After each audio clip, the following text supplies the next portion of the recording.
Hey everybody, it's Benny One, and I'm back at you with a new movie review, and you know what we're reviewing today, everybody. It's Godzilla vs. Kong, everybody. The epic battle between the two titans, everybody. Godzilla and Kong. Woo!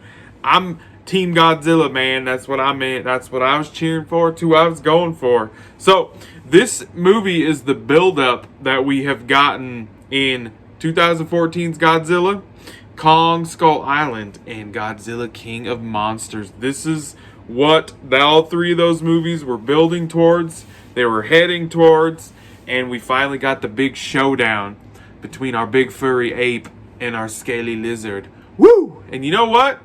It lived up to that. This movie knew what kind of movie it was. It knew that it was this big, dumb monster movie that's going to have these two epic, iconic characters duke it out and fight everybody. That is correct. And they deliver on that. They totally deliver on it. The action, the fights between Kong and Godzilla they're awesome. They're fun to watch. That's why we watch these movies. That's the whole point of these monster movies. The human side of these movies is where they suffer, I would say. But we will get to that. But yeah, the stuff with Kong and Godzilla fighting is awesome. Great. It's what we came here for. I mean, if you're going into this movie expecting more than that, I mean, I guess some of these monster movies, like I feel like the 2014 Godzilla, I actually thought the human side of that actually was pretty interesting, I thought. And then this Kong Skull Island stuff, I mean, it was decent. And then King of Monsters, it was just decent again. But yeah, this one solely focuses on the battle between these two. Like, that's where they put all the attention, all the detail, everything. And honestly, that's what they were in the trailers. That's what they were promising us, and that's what they were telling us, that's what kind of movie this is going to be. And they delivered on it. They did. The special effects are awesome, top notch. The CGI effects in this movie are done very well. Godzilla and Kong look amazing. They look the best they've ever looked. They do. Whoever put the CG together in this movie, they deserve some kind of award because it looked awesome. Looked awesome.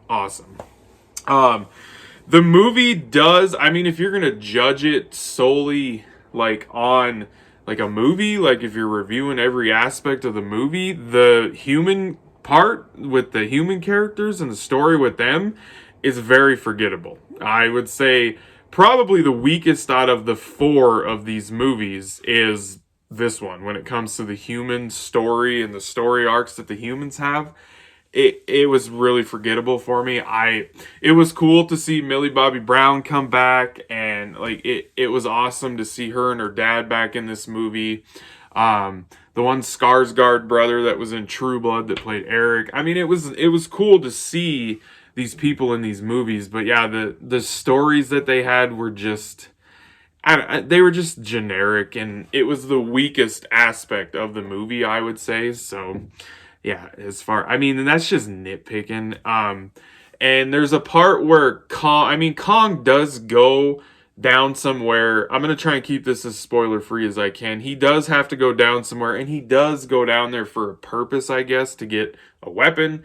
But that kind of, to me, feels like they were like, okay, the movie wasn't quite 2 hours long. I think when the credits hit, it was like 1 hour and 46 minutes long, which was perfect, I thought, for this type of movie that they were going for. It's two big ass monsters fighting each other. It doesn't need to be a long movie because you got to depend on the human stories in these movies then to kind of fill in stuff. And the fill-in stuff that this had with them, it was the weakest part of the movie for sure. So I'm glad this movie was not more than 2 hours long, because I felt like it would have been stretching it really thin. But yeah, they have to, and the human characters go down there with him, and it was like they had to have him go do something. Like, that's how I felt when he was going down there, is like they didn't obviously like just want him sitting on a ship not doing anything, which he kind of does through parts of the movie.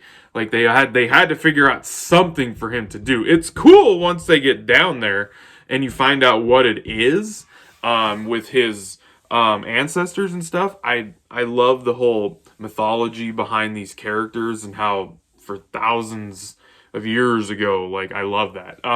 The technology in the movie is crazy. Like, it's like they took this huge leap in technology, even from King of Monsters, and they're like using some way advanced stuff, that's what I'm talking about. That's just, if you're gonna like talk about it as a movie as a whole, like, those are my few little nitpicks.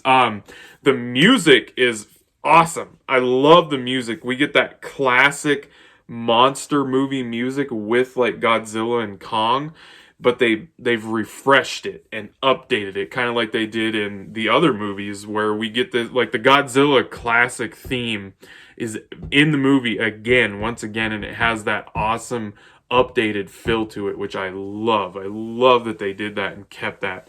And of course, everybody, we get to see Mechagodzilla, everybody, and we all knew it. Like, they teased it in the trailers, so that's not really a spoiler. There's been toys released of him, and he looks like a robotic version of our Godzilla in this movie, because that's usually what they look like throughout the years, is they're modeled off of what that era of Godzilla looks like. Because Godzilla has went through lots of different looks over the years. He's been around for a really long time, so... but yeah, we get Mechagodzilla, and pretty much like you could tell from the trailers, and I kind of figured it's how the movie was going to go. You know, Godzilla is attacking not necessarily the humans, but there's something setting him off and making him attack certain parts of the world. And it has to do with Mechagodzilla, of course, because there's a threat out there. He would not just attack the humans just because. He does it because he feels threatened.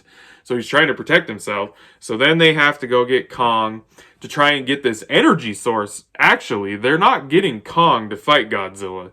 They're doing it because they need him to go somewhere, which I was talking about, and get this energy source. And that's why they go get him. And taking him off of Skull Island alerts Godzilla, and then they start fighting. They have a couple of fights, and I'm not going to tell you who won, but there was a winner. There was a winner, not at the very end of the movie, but between Kong and Godzilla, there was a winner, everybody. That is right. And neither of them died, but there was a winner of the battle. It was very obvious who won the fight. In your face, everybody. I'm just joking. But yeah, and then they team up together and fight Mechagodzilla. I mean, it's pretty much, you could see where the story was going. You knew where it was going. But we came here to watch these two titans beat the shit out of each other, and we got it. They delivered it. They did. They delivered the goods with the fight. And like I said, it's not a perfect movie. These monster movies like this never are. They're big, dumb action popcorn movies that you go to and just enjoy watching them beat the living shit out of each other and destroy everything and anything that's in their path. Trust me. Destruction galore. Destruction. So, I don't know. I'm going to rank all these because I have watched all of them. I still need to review 2 of them.